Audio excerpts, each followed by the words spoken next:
আসসালামু আলাইকুম বন্ধুরা, আজকে আমি একটা নতুন রেসিপি নিয়ে চলে আসলাম। সেটা হচ্ছে করলার ডাল। হয়তো বা অনেকে খেয়েছেন, আবার অনেকে খাননি। আমি খাইনি কখনো। আমি শুধু শুনেছি যে করলার ডাল রান্না করা যায়, তাই আমি একটু করলাকে হলুদ মরিচ দিয়ে গোসল করিয়ে নিচ্ছি, আর সাথে লবণও দিয়েছি। এভাবে ওদেরকে গোসল করিয়ে এটাকে একটু তেলে ভেজে নেব। আপনারা কারা কারা করলার এটা রেসিপিটা খেয়েছেন জানাবেন। শুধু করলা, এটা ডাল দিয়ে রান্না করব। তো ডাল দিয়ে কিভাবে রান্না করব এটা আপনাদেরকে দেখিয়ে দেব। বন্ধুরা, এখন আমি করলাটাকে একটু ভেজে নেব। সামান্য তেল দিয়ে করলাটাকে হালকা ভেজে নেব। তারপর এটাকে কিন্তু অনেকে কিন্তু ভাজা ছাড়া দেয়। আপনি ইচ্ছে করলে ভাজা ছাড়াও দিতে পারেন, সেটাতে কোনো প্রবলেম নেই। এটা আমি একটু ভেজে নেব, একটু সাধারণত মজা আর একটু হওয়ার জন্য। করলাটা ছেড়ে দিলাম এখানে। এটাকে যেহেতু আগে হলুদ মরিচ মেখে মেরিনেট করে রেখেছি, এখন এটাকে ছেড়ে একটু হালকা ভাজবো, খুব একটা যে ভাজবো তা না। এই তেলের একটু হালকা ভেজে তারপরে এটাকে আমি অন্য চুলায় কিন্তু ডাল সিদ্ধ করে নিয়েছি। কারণ এই চুলায় যদি আমি ডাল সিদ্ধ করি অনেক সময় লাগে। আপনারা জানেন, যারা ডালটা রান্না করেন তাদেরকে অনেক সময় দিতে হয়। তাই ডালটা আমি গ্যাসের চুলা চড়িয়ে দিয়েছি, এবং ডালটা যখন সিদ্ধ হবে এটার ভিতরে আমি এই করলাটা দিয়ে দেবো।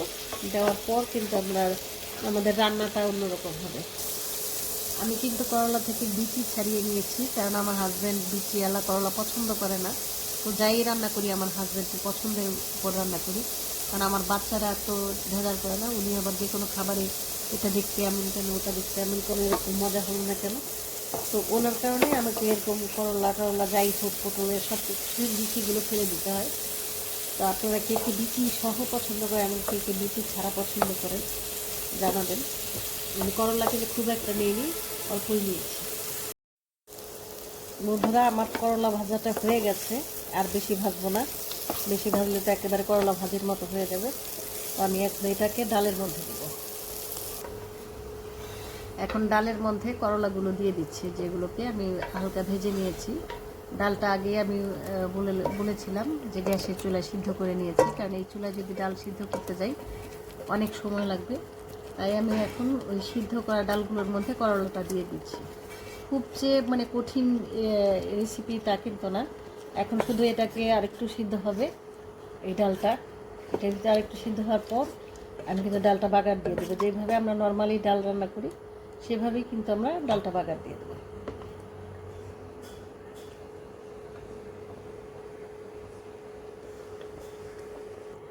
বন্ধুরা, ডালটা একটু ঘন হয়ে এসেছে, তাই আরেকটু আমি পানি দিয়ে দিব, গরম পানি করে, যেন ডালটা একটু পাতলা থাকে। কারণ পরবর্তীকালে দেখা যায় ডাল দিতে দিতে এটা ঘন হয়ে গেছে।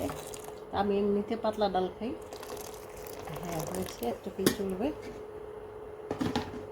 হচ্ছে আমাদের পাতলা ডালের রেসিপি। করলাগুলো সুন্দর লাগছে ডালের মধ্যে। কয়েকটা কাঁচামরিচ দিয়ে দিব। তো আমি সবুজ লাল সব মিলিয়ে কয়েকটা কাঁচামরিচ দিয়ে দিলাম। এটা একটু আগে আগে যেন গলে না যায়। বন্ধুরা, ডাল বাগার দেওয়ার জন্য আমি প্রস্তুত করছি। এর মধ্যে একটু ধনিয়া পাতা দিয়ে দিলাম, যেটা আমার ফ্রিজে আমি ধনিয়া পাতা রেখে দিই। সেই ধনিয়া পাতাটা অল্প কিছু ঢেলে দিলাম ডালের মধ্যে। কারণ আমরা তো বাঙালি, যদি একটু ধনিয়া পাতা না খেয়ে কেমন করে চলবে। তো ধনিয়া পাতার খুব সুন্দর একটা ঘ্রাণ আসছে। ওইখান দিয়ে আসলে কুয়াশাও লাগছে, কারণ অনেক ধোঁয়া উঠছে। তো এখন আমি ডালটাকে বাগার দেব। বাগার দেওয়ার জন্য প্রস্তুত করছি ডাল। যেদিকে নিই সেদিকেই ধোঁয়া। বন্ধুরা, আমি যেই কড়াইয়ের ভিতরে করলাটা ভাজি করেছি সেটার ভিতরে আমি একটু ডালটা বাগার দিয়ে নেব। কারণ এত হাঁড়ি পাতিল ধোয়া তো কষ্টকর হয়ে যায়। যেটা নিজেই করুন বা হেল্পিং হ্যান্ডের সাহায্যে করুন। আমি একটু বাগার দেওয়ার জন্য তেল ঢেলে নিচ্ছি। প্রথমে আমি একটু রসুনটা করে নেবো, ভেজে নেবো, কারণ রসুনের একটা স্মেল, এই গন্ধটা কিন্তু খুবই ভালো লাগে।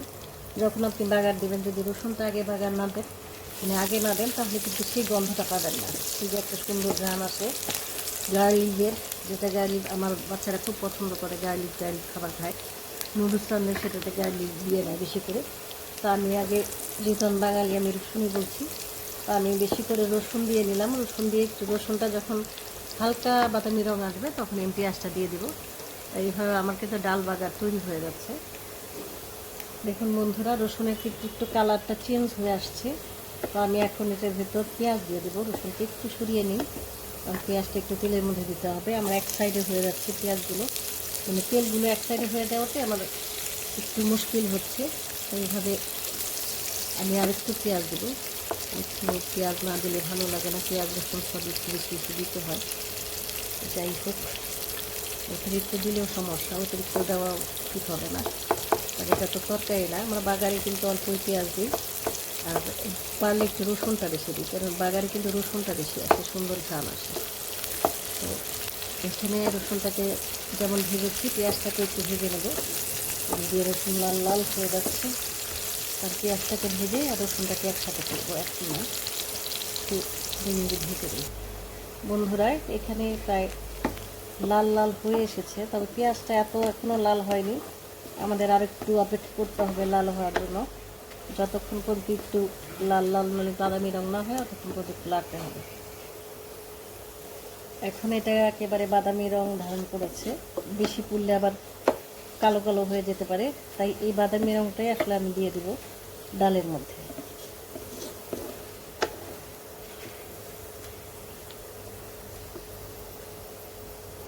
হ্যাঁ বন্ধুরা, এখন আমি বাগারের যে পেঁয়াজগুলো সেটা ঢেলে দিচ্ছি ডালের ভিতরে। আলাদাও করা যায়, আলাদা পাতিলে ঢেলে দেওয়া যায় ডালটা, কিন্তু আমি ফ্রাই প্যানে ভেজে সেটাকে ঢেলে দিয়েছি ডালের ভিতরে। এইভাবে আপনারা কারা কারা ডাল রান্না করেন জানাবেন।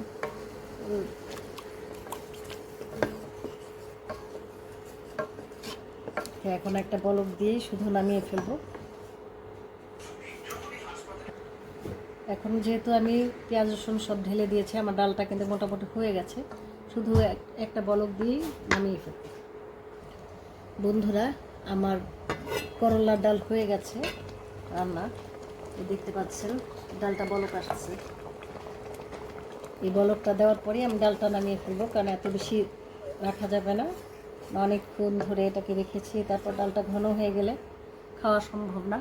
তো আপনাদের কার কার এই করলা ডাল ভালো লেগেছে? যদি আমার ভিডিও ভালো লেগে থাকে, লাইক কমেন্ট শেয়ার করে অবশ্যই পাশে থাকবেন। ইনশাল্লাহ আমিও আপনাদের পাশে আছি। ভালো থাকবেন। আজকের মতো বিদায়। খোদা হাফেজ।